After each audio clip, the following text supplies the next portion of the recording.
Praise the Lord. ஆண்டவராக இயேசுவின் நாமத்தில் உங்களை யாவரையும் அன்போடு வாழ்த்தி வரவேற்கிறோம். ஆன்லைனில் எங்களை பார்த்து கொண்டிருக்கிற அன்பு சகோதர சகோதரிகளுக்கு அன்பின் வாழ்த்துக்கள்.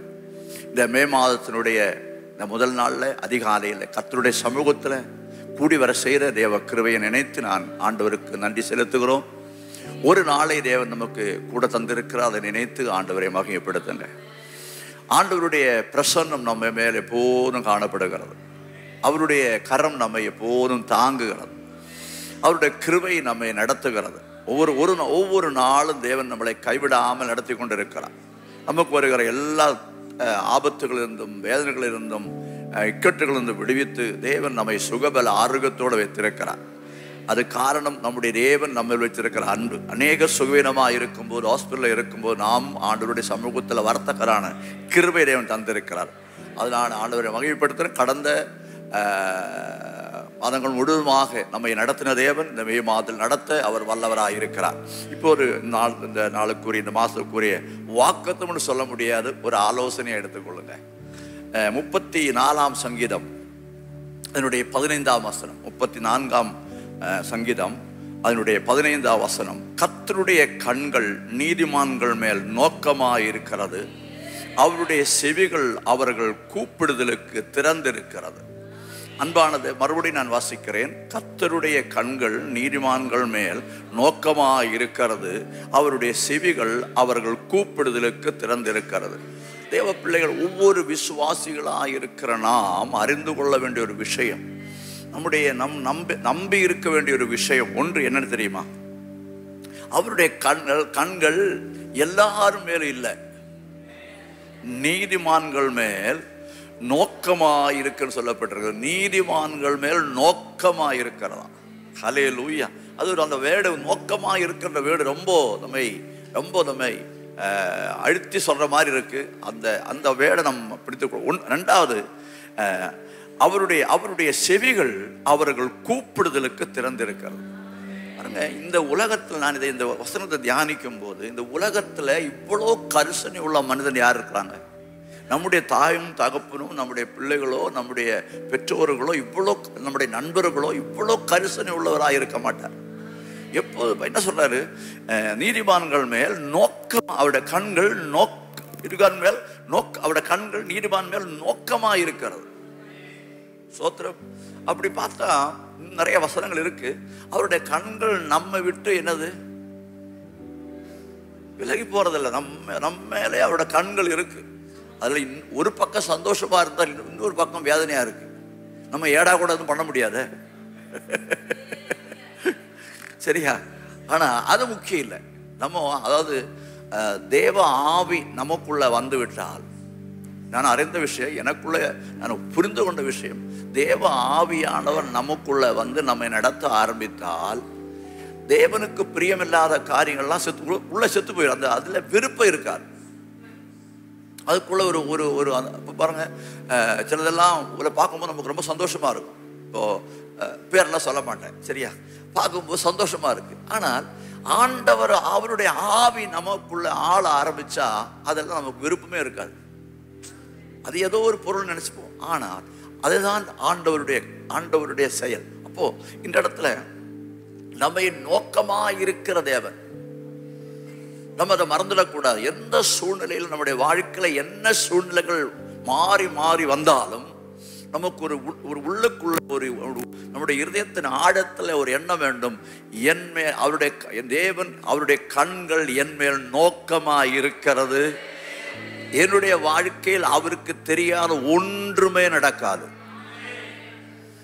அதான் உறுதியான ஒரு நம்பிக்கை நமக்குள்ள வேணும். அவருக்கு தெரியாமல் நான் அவருடைய பிள்ளை, அவருடைய கண்கள் என் மேல் நோக்கமா இருக்கிறது. அவரை அறியாமல் என்னுடைய வாழ்க்கையில ஒன்றுமே நடக்காது என்ற ஒரு நம்பிக்கை நமக்குள்ள இருக்குமே, ஆனால் எந்த சூழ்நிலையை நம்ம ஜெயிக்க முடியும். இரண்டாவது, அவருடைய செவிகள் அவர்கள் கூப்பிடுதலுக்கு திறந்திருக்கிறது. இது பெரிய ஒரு பிரச்சனையா இருக்கு, தெரியுமா? இன்னைக்கு நிறைய பேருடைய சந்தேகம் என்ன? நான் ஜெபிக்கிறேன்னு ஆண்டவர் கேட்கிறாரா? நம்ம ஜெபிக்கிறோமே, ஆண்டவர் கேட்கிறார். அதுக்கான விளக்கம் நேற்று பென்ஸ் ஃபெலோஷிப்பில் கொடுத்தேன். யாருடைய ஜெபம் ஆண்டவர் கேட்கிறார்? நம்ம பாட்டுக்கு ஏதாவது ஜெபம் பண்ணிட்டு அது ஜெபம் பண்ண ஆண்டவர், அதாவது நம்முடைய ஜெபம் எல்லாம் எப்படி இருக்கணும்? தேவசித்தின்படி இருக்கணும். தேவசித்தத்துக்கு மாறான ஜெபத்தை ஆண்டவர் கேட்க மாட்டார். நம்ம ஜெபிச்சுட்டு பதில் வரலன்னு சொல்லி கோச்சிட்டு என்ன பண்ணக்கூடாது? ஆண்டவர் விட்டு விலகக்கூடாது. நம்ம ஒன்று ஏடா கூடவா ஜெபம் இடுவோம், அப்புறம் கிடைக்கலன்னா என்ன ஜெபம் பண்ண ஆண்டவர் கொடுக்கலையே. இல்லை இல்லை இல்லை, தேவ சித்தத்தின்படி ஜெபிக்கிற ஜெபத்துக்கு தான் அதுக்கு பதில் உண்டு. அதுக்கான விளக்கத்தை நான் சொன்னேன். யாக்கோபு 4ஆம் அதிகாரத்தில் நீங்கள் வேணா வீட்டில் வாசிச்சு பாருங்க, அவங்களுக்கு சொன்னேன். ஓகே, கர்த்தர் ஆசீர்வதிப்பார். அப்போ ரெண்டாவது ஒரு நம்முடைய நம்பிக்கை என்னவா இருக்கணும்? அவருடைய செவிகள் அவர்களுடைய கூப்பிடுகளுக்கு திறந்து இருக்கிறது. இது எனக்கு ரொம்ப சந்தோஷமா இருக்கு. நான் எப்பவுமே சொல்லுவேன், நான் சொல்றதை நீங்க கேட்காவிட்டாலும் நான் சொல்றதை ஆண்டவர் கேட்பார். என்னோட நம்பிக்கை அதுதான். அதனால தான் நான் என்ன பண்ணுவேன், பேசுறத மனுஷங்கிட்ட பேசுறதை விட நம்ம ஆண்டவரிடத்துல பேசிடுவோமே. சோதரம் தலையாட்டு போவாங்க, நீ என்ன சொல்றது நான் என்ன கேட்கறதுன்னு சொல்லி என்ன பண்ணுவாங்க, அவங்க பாட்டுக்கு வேலை செய்வாங்க. இல்லை உங்களை சொல்லுவேனா, நீங்க ரொம்ப நல்லவங்க, சரியா? ஓகே, அப்படி இல்லை. அப்போ நம்முடைய இன்னொரு நம்பிக்கை என்ன தெரியுமா? நம்ம அவருடைய செவிகள் அவர்கள் கூப்பிடுதலுக்கு திறந்து. அப்ப நம்முடைய கூப்பிடுதலுக்காக தேவன் அவருடைய செவியை மூடி வைக்கல, எப்போதும் திறந்து வச்சிருக்கிறார்.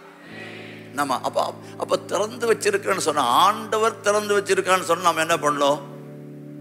மூடாதபடி கூப்பிடணும். கூப்பிடாம இருந்தா என்ன ஆயிடும்? நான் சொல்ல மாட்டேன், சொல்லக்கூடாது, உங்களுக்கு சொல்லுகிறேன். நம்ம கூப்பிடாம இருந்தா என்ன ஆயிடும்? வர ஒன்றும் இல்லை, ஒரு உதாரணம் சொல்கிறேன் பாருங்க. நான் இப்போ ஆண்டவரை கூப்பிடாம இருந்தாக்கா என் பக்கமாக காது, அவரோட காது இருக்கும், நான் கூப்பிடுவேன்னு சொல்லி ஒரு 2-3 நாள் கூப்பிடாம இருந்தால் என்ன பண்ணுவார்? உங்கள் பக்கமாக திருப்பிடுவார் காதை. அப்படி இல்லை, உங்களை புரிய வைக்கிறதுக்காக சொல்கிறேன். அப்போ நம்ம கூப்பிட்டே இருக்கும்போது அது எப்போவுமே ஆண்டவர் ஜெபிக்கிற ஒரு பழக்கம் நம்மளோட வாழ்க்கையில் வேணும். ஜெபிக்காத காரணம் என்ன? நம்பிக்கை இல்லை. நம்ம ஜெபிச்சா கேட்பாங்களா?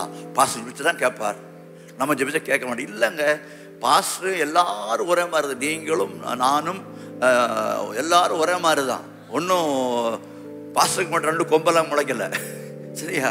நானும் நீங்களும் எல்லாரும் ஒரே நம்ம கூப்பிட தான் ஆண்டவர் என்ன பண்ணுவார்? நமக்கு செயல்படுவார். நம்ம கூப்பிட அவர் மேல அன்பு நமக்குள்ள பெருகும். கூப்பிட ஆண்டவர் செயல்படும் நம்முடைய நம்பிக்கை பெருகும். அதாவது ஜெபிக்கிற பிள்ளைகள் நான் சொல்லுகிறேன், அதாவது பதில் தரதுனால தான் ஆண்டவர் நேசிக்கணும். பதில் தந்தாலும் தராவிட்டாலும் ஆண்டவர் நேசிக்கணும். நம்ம ஜெபிக்கணும். நம்மளோட நேசத்தை வெளிப்படுதான். பாருங்க, ஒரு மனுஷனோட பேசாம இருந்தா சண்டைன்னு அர்த்தம், பேசுனா அன்புன்னு அர்த்தம். இப்போ ஆண்டவரோட பேசாம ஜெபம் பண்ணாம இருந்தா என்ன அர்த்தம்?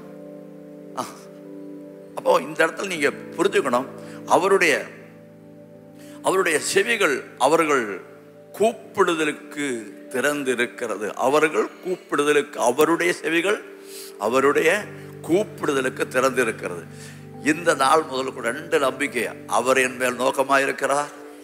2வது, நான் கூப்பிடும்போது அவர் செவியை மூடி வைக்கல, கேட்கறதுக்காக அவர் செவியை திறந்து வைத்திருக்கார் என்று சொல்லி நம்ம விசுவாசிக்குமே. ஆனால் தேவ பிள்ளைகளை, நம்மை இந்த விசுவாசத்தினால தேவன் நம்மை நடத்த, நம்மை பாதுகாக்க, நம்முடைய தேவைகளை சந்திக்க அவர் போதுமானவராக இருக்கிறார். அதனால இந்த வசனத்தை நம்ம வாசிச்சு வாக்குத்தமாக நினைக்கிறோம். ஆனால் எனக்கு இப்படி ஒரே வசனத்தில் விட்டால் எனக்கு திருப்தி இல்லை. அது முந்தின வசனத்தை கொஞ்சம் வாசலாக இருக்கும். 14ஆம் வசனம், இந்த தீமையை விட்டு விலகி நன்மையை செய், சமாதானத்தை தேடி அதை தொடர்ந்து கொள். அப்போ நம்முடைய அதை சொல்லிட்டு தான் கர்த்தருடைய கண்கள் நீதிமான்கள் நோக்கமாக இருக்க சொல்ற. ஒன்று, நான் தீமையை விட்டு விலகணும், நம்பர் 1. 2வது, விலகி நன்மையை செய். தீமையை விட்டு விலகி நன்மையை செய், சமாதானத்தை, சண்டையை தேடக்கூடாது.